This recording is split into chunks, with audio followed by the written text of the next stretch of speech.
Good evening, my Stampy friends. It is Wendy Fee here from somewhere in Ontario, otherwise known as Whitby in the GTA, and I have something fun for us to make tonight. We're going to be making a ink resist card using the spiral die.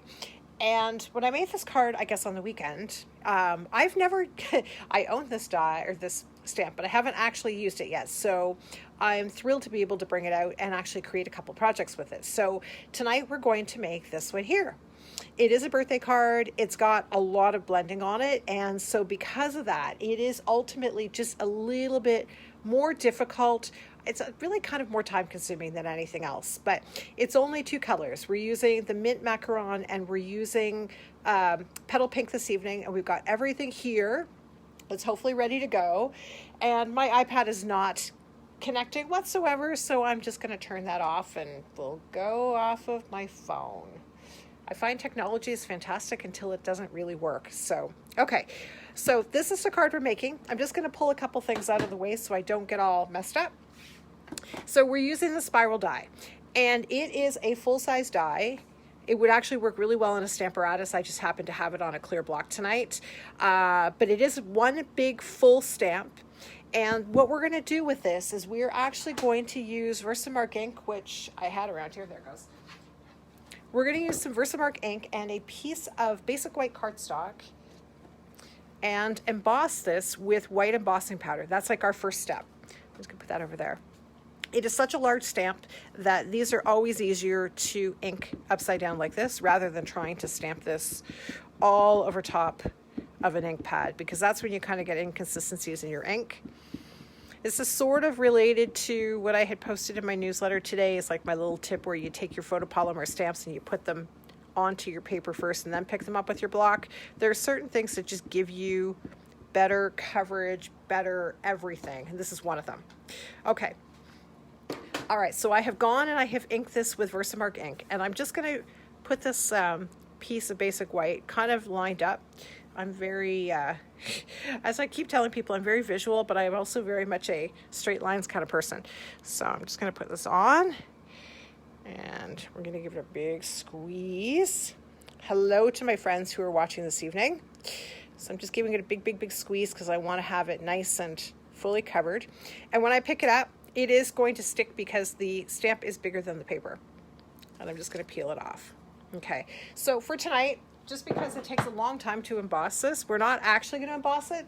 I do have my powder here, and I will truly emboss it once we are finished, because this is just white embossing powder. Just so that you have an idea of what you need to do, we're going to sprinkle on here, and then I'm going to leave it in here, and I will go ahead and emboss it after we're done. I have another piece here that's ready to go. So when you're heat embossing, you just want to make sure that you also have full coverage of your embossing powder on there, and shake off the excess. We unfortunately don't sell these trays anymore. I really wish we did, because they are fabulous for keeping a hold of the mess. Now, a fellow demonstrator, she shared a thought a couple days ago where you can actually just take like a paper plate, like something that's, you know, one of the ones, not a chinette, something that's got a little bit more give to it. And you could do this in a paper plate and then just fold it in half and pour it back into your little container. So this has got its powder on and it's ready for heat embossing. But as I say, it actually takes a little bit of time because there's so much on here. So I'm not going to do this right now. I'm just going to leave it right on the top here, and I'll do it after we're done so that I can make another card. Okay. So putting it out of the way so that I don't get embossing powder all over me. And I will just also grab my little handy schmandy microfiber towel to get rid of the embossing powder. All right, good, good, good. Okay, so we're going to pretend that I embossed it. So here you have a piece of basic white embossed cardstock. Okay, so it's got the white embossing powder on it. You can see the sheen where you can actually see the pattern on it. So when you have a look at this card, there are two colors on it, right? We've got petal pink in the middle, and then we've got mint macaron around the outside.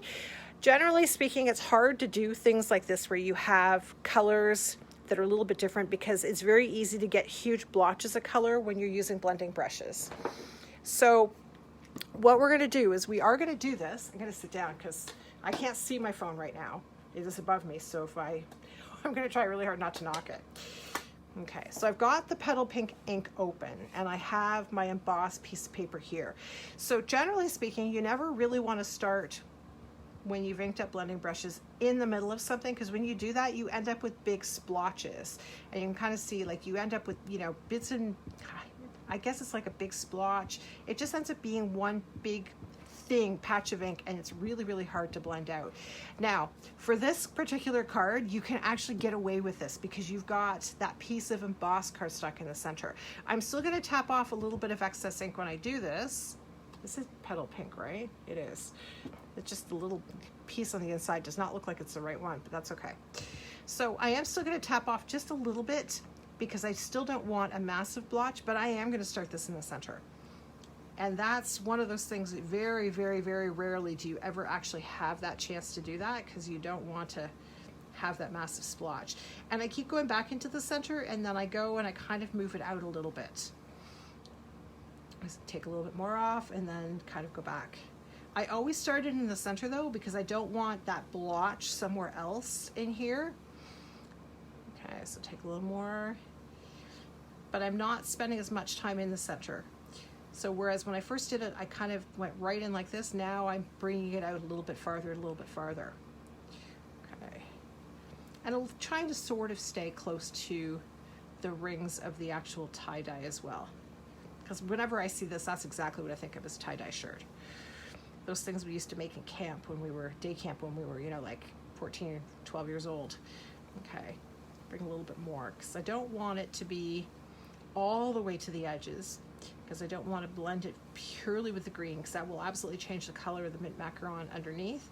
But I do at least want to have a fairly decent coverage coming around the outside. Okay. All right, maybe a little bit more. So start in the center and then come out a little bit more. Okay. Well, just a little bit more in here and a little bit up there. So this is not 100% dead square either. Okay. All right, so I've got a pretty decent base of the mint, or sorry, of the Petal Pink on here. Just bring a little more out this way. Okay. All right. Yeah, like I said, I just wanted to make sure I had a pretty decent coverage coming around the edges. Okay, there we go. Okay, so I'm gonna put this outside because the last thing I wanna do is pick up the wrong color. All right, so I have that blending brush out of the way, and now I've got the mint macaron and I have a different blending brush. I do not have different blending brushes for every single color, but I do try and kind of keep them within, like, not necessarily a color family, but something similar. Okay, so I want to make sure I have some ink on here. Okay, this one you don't have to worry about tapping it off first of all, because you're actually bringing it in from the edges. So I started mine coming in from the corner. You do absolutely want to start off on the edge, or off the edge, and then bring it in, as opposed to once again starting on top, because you will end up then with that splotch of color. I don't really know how else to describe it aside from splotch of color. Okay, bring it off the edge and then just bring it in. I did the corners first when I did this, just to kind of give myself, or sorry, I did the corners first when I did this one, just to give myself a little bit of an idea of how much color I would need to then turn around and add back in along the edges. Okay, so I've got all 4 corners done, mostly. Okay. And you can see that it's darker in the corners than it is on the edges. I did want to make it relatively dark, so I will continue. There we go, that's a little bit better. I need a little bit more ink, I think. Okay, there we go. Yes, now we have those darker corners, and then as I bring the darkness into the corners of the extra ink, now I can start to kind of come down the side a little bit. I just want to make sure that I have nice color in the corners, because you are trying to spread your spiral out, right? You don't want it to be uniformly dark all the way around, because that's not the way tie-dye works. Okay, at least that's not how it worked when I was in leader and training camp, and you know, when I was a teenager, teaching other kids how to make these things. And then I ended up with so many shirts. I'm sure anyone else that did these as well, you end up with all these shirts and you're not really sure where you're going to wear them later on, because you don't really need 1,000 tie-dye shirts. Okay, all right, so I have a decent amount of color in the corners. Definitely need some in here though. So to do this, I'm gonna actually take it off a little bit before I come in, because I don't want it to be super dark just because of the way it kind of swirls around. There we go. I really want the darkness in the corners. I don't necessarily need it coming all the way around the side of the card. Okay, bring a little bit more in here.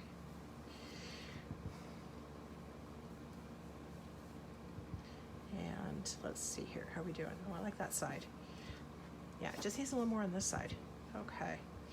Almost like I need a little more down here too, just because too little green, not quite enough pink. Okay. How yours ends up looking, regardless of what stamp you use for a technique like this, is absolutely dependent upon what you want. You know, everything is a personal choice. There's no right or wrong when you're card making or stamping or scrapbooking or anything like that. And if anybody tells you there's a right way and a wrong way, then run. Okay, all right, so let's have a look here. Okay, so it's pretty dark in the corners. We've got a little bit here, got a little bit here. Okay, I think I'm liking this. I can work with this. Okay, so I gotta close this up. Actually, I'm gonna leave it over here for the moment. Next thing you wanna do is you actually wanna take just your regular Bounty, Scott, whatever paper towel you have around, and you wanna go back over top, because you're gonna take the ink, the excess ink, off of the white embossing. So you're now gonna see, as I do this, that it's gonna become a little brighter. See how it's a little bit brighter over on the bottom versus the top? You don't get a tremendous amount of ink off, but you get just enough off that it makes these pieces pop, and it makes them a little bit brighter. Okay, all right, there we go. Okay, awesome. All right, perfect. So I have to now decide which way I want this to go, because you see this one's a little closer to the center than this one. So do I want this to be with the ribbon down this way, or do I want the ribbon to be down on this side here? I am gonna put a happy birthday down here the same way. So I think I'm gonna flip it this way so that this is a little off. It's a little more to the left-hand side. It'll balance the card out just a little bit more. So I've got that, and then I need, where's my ribbon? I need some of the petal pink organdy striped ribbons. So I have this here. It is really lovely. It's 5.5 inches wide, so it is wide, but it's very, very delicate. So it just matches the cardstock. It gives the card a really fun look because it's nothing like this. Okay, so I've got this. I'm gonna wrap this around, and I have some of my Stampin' Seal here, but I've got some of the good stuff. I like the Stampin' Seal Plus better. It is a little more expensive, no question about it, but oh, this stuff sticks. And I like it when things stick. A little bit of adhesive on the back. Now I'm just going to make sure that I have this mostly where I want it to be, and I'm gonna wrap it around and secure it on the back. Okay, all right, so I have my ribbon. Okay, and then I'm gonna glue all of these onto the card base before I do anything else. So it's just your 8.5 by 5.5 inch piece of mint macaron cardstock. And you're just gonna fold it and then burnish the fold just to make sure that it is nice and crisp. And then I'm gonna add this piece of petal pink on top of it. The measurements for the white and the petal pink are actually odd. They're like all 7/8 of an inch, and only because I wanted this to be a little bit bigger but not too big. So I will make sure that I post that in the blog post that has the actual card in it tomorrow. Okay, so I've got that on there, and then this, as you can see, has been popped up with dimensionals. So I'm just gonna add some on the back. This is such a large piece of cardstock that you don't want to be stingy, because if you're stingy, it's going to be very floppy when it comes out of an envelope, and floppy when you're trying to work with it, because pressure will just make it sink inward almost. So I'm gonna put, geez, these are funky dimensionals. They're trying to come apart on me when I'm not even have them on the card. All right, so, okay. I'll just test it to make sure. Yep, that's better. I like that. I do weird things on my cards, I'm good. Okay, so I'm gonna go and peel these off, just so they're off, and I'm gonna put this on the card. Okay. Do any of you have upcoming birthdays? Because if you do, you should put a comment in, and maybe I'll send you one of these, because I think they're really quite pretty. Okay, so let me glue this guy on so that it's on there. Okay, I think it's relatively even. It's relatively even. Okay, good. All right, so now this is popped up. So you've got this nice little, layer on there, so it's not super flat.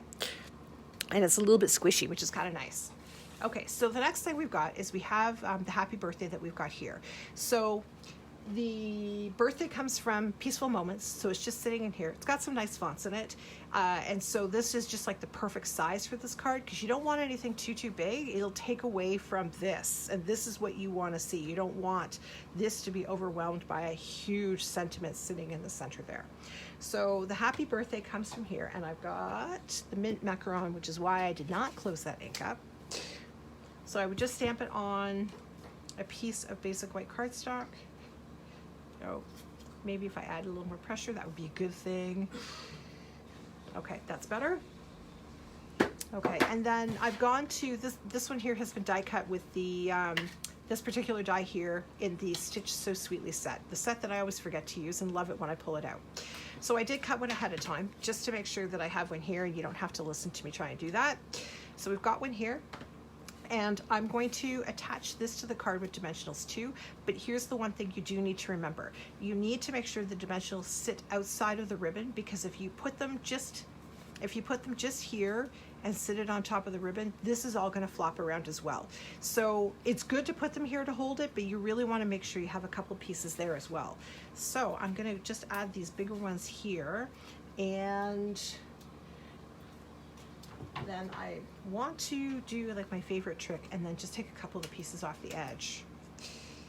So when I cut a couple pieces off the edge, then I can put them right against the edge of this die cut, so that I know that these two pieces here will sit on either side of that particular ribbon. Okay. These are all the little tips and tricks. Remember this thing about the dimensionals on the ribbon, because there have been so many cards I have made where things just flop around because I have not used enough of something. All right, so I'm just going to put that on so that I think it's pretty close to centered. Is it? I think so. Yep. Okay, there we go. And then the last thing we're going to add to this is we're going to add some genial gems. So these are actually in Petal Pink and Mint Macaron. When I was making this guy here, I took one of the green ones, one of the macarons, and I put it on top of the card to see if I liked it, and they disappeared. So I didn't go with those ones. I did end up going with the Petal Pink ones. I'm just going to grab some, and there are five of them on here. So I'm just going to quickly pull these off, and I'll add one on the bottom here. Hopefully, there we go, sort of centered. And I'll add another one just kind of up here. So those are some big ones. I like how there are different sizes of these. And add one in here. We'll add another one just down over there. Kind of random pattern. I don't want them, but I don't want any of them to really line up. Okay, so there you have it. So really it's not a hard card to make. It's just, it takes a little bit more time, right? Because you need to make sure you've got the blending brushes. These are on back order right now. They are available the first week of August. I actually think it's the 5th of August, so it's right around the beginning of the new celebration. So hold off. If you haven't got these, just hold off for a couple weeks. They're coming. Okay, so yeah, so you want to make sure when you put this together that there was a thought in my brain that has gone again. Yes, don't go ahead and start your blending right in the center of the card. You want to make sure you take a little bit of ink off first before you start here. Start in the center and then just keep spreading it out. When you go to add your ink, make sure you're coming in from the sides with that mint ink. And then you don't want to have it really dark around the edges. You just want to have it dark on those corners. You can see that in both of these cards, right? Dark on the corners, a little bit lighter around the edges, okay? It is white embossing powder that you're going to emboss this with first of all. There was something else in my brain that has also disappeared. It's like summer, I think. What can I say?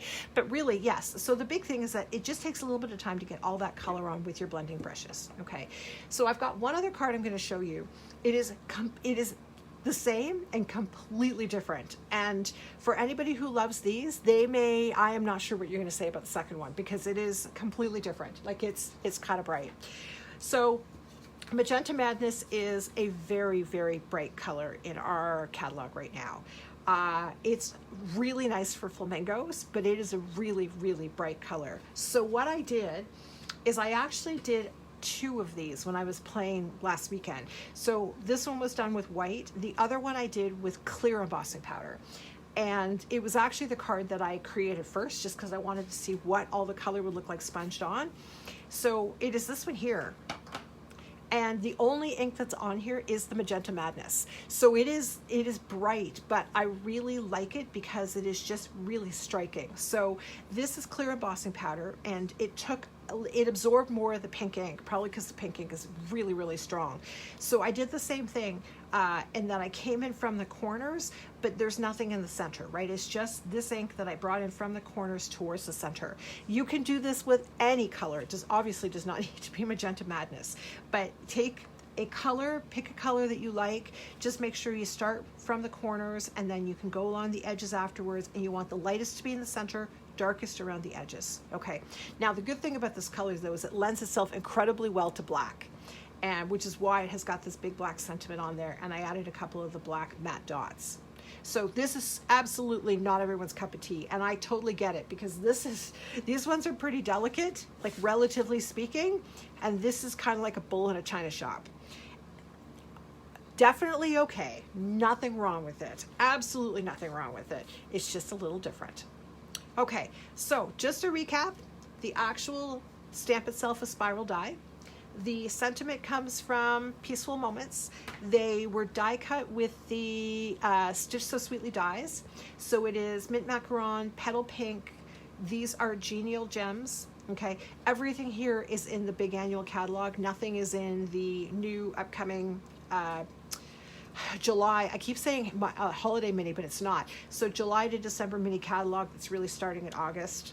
I mean, it is what it is. And yeah, so it takes a little bit of time. If you're going to make one, make two, because you've already got things cut. You've already got things on the go, because, you know, you're taking up a sheet of cardstock and you're cutting it in half. That's always good.